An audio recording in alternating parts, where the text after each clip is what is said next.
I want you to really know that there may be a contraction and confusion. One, I want you to expect that. Embrace it.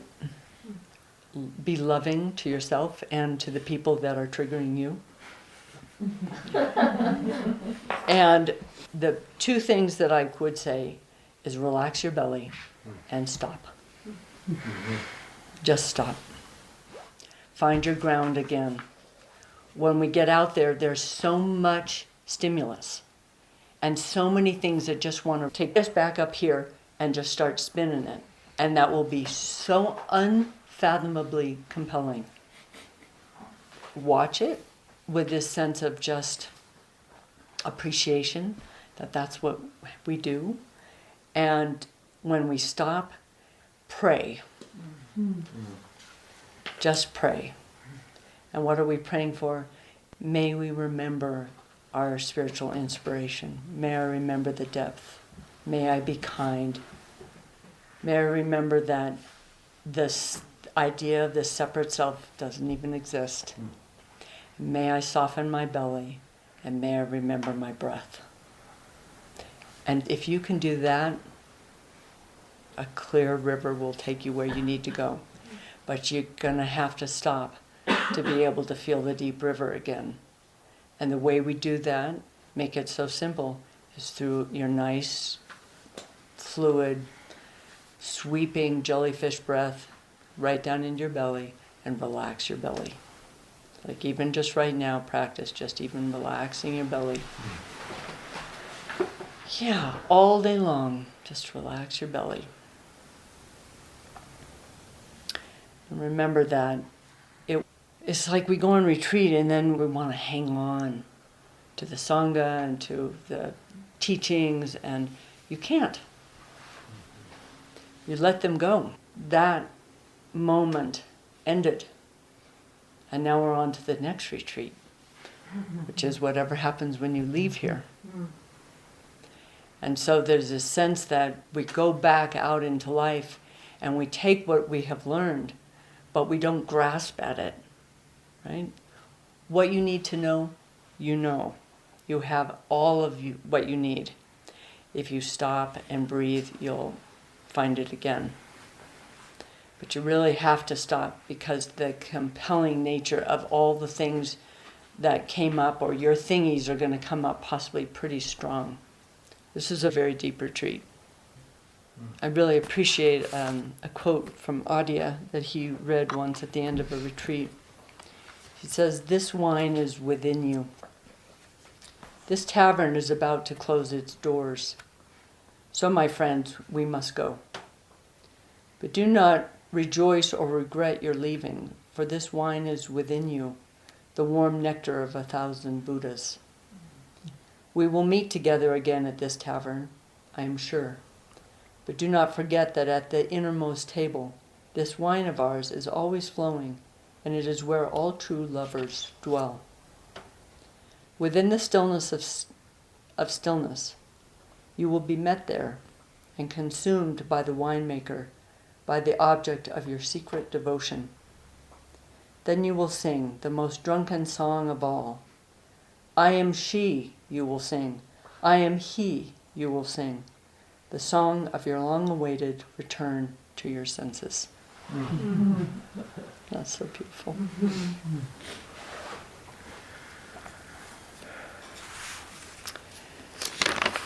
So,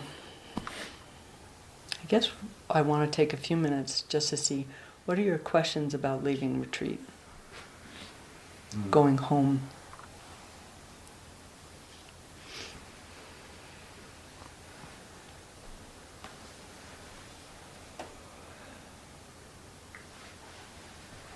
I have a question I've been thinking about.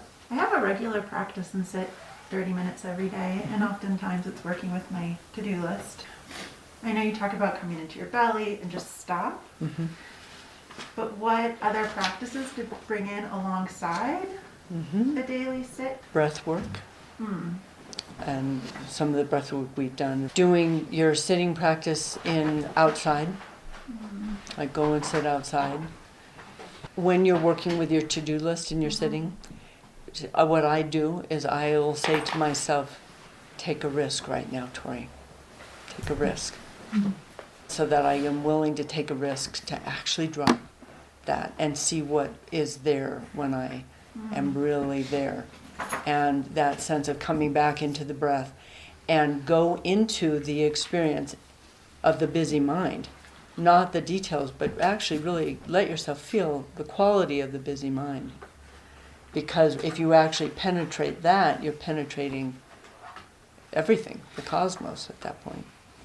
And deepen your breath for a bit. Go into be absolutely oriented towards the quiet between the thoughts and the end of the out-breath. Often going out and doing a slow, aimless wander, especially when we're busy in our day, an aimless wander is so good, yeah. Do a Tandava practice and read the Dharma. Very, very important as a reminder is to read the Dharma. A little bit every day. Does that help? Yes. Okay. Thank you. I'm reading a very interesting book that I thought actually you guys as the Room of Adventurers might enjoy.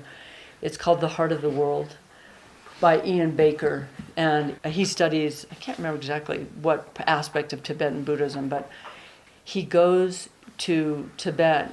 There's a whole concept around the idea of Shangri-La that is actually a place. And that it was from a place, this one area in Tibet that was unexplored, completely unexplored. Nobody had ever been able to get down it. And the idea was that Shangri-La was there. And there is a teaching in Tibetan Buddhism about this place that one would go that actually existed. But what he finds along the way through all these masters is that Shangri-La is actually also a state of mind.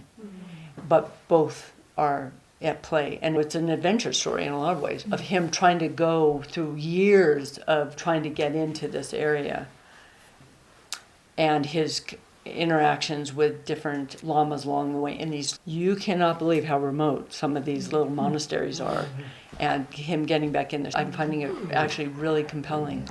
So I highly recommend it. Any other questions about ending retreat?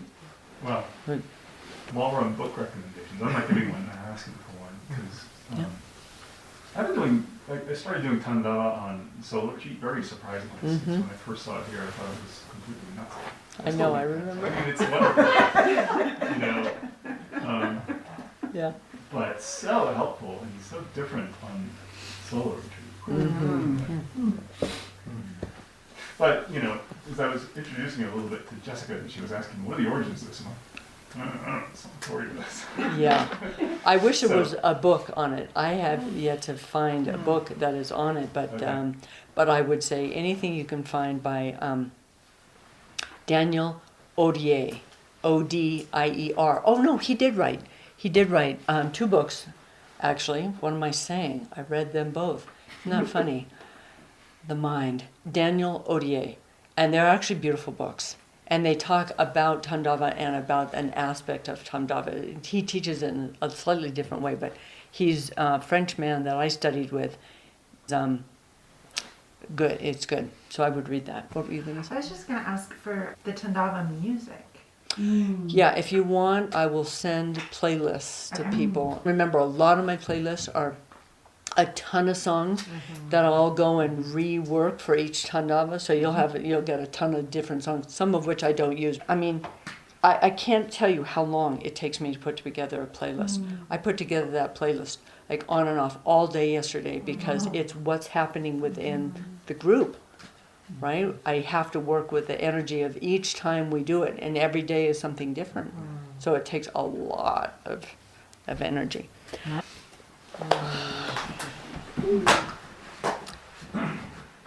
We dedicate this retreat and our love for one another, our refuge vows and our Bodhisattva vows, our depth of humility, our depth of love, our depth of acceptance. We dedicate all of this to the benefit of all beings who we are so intimately and so inseparably connected to. I love you all just so much.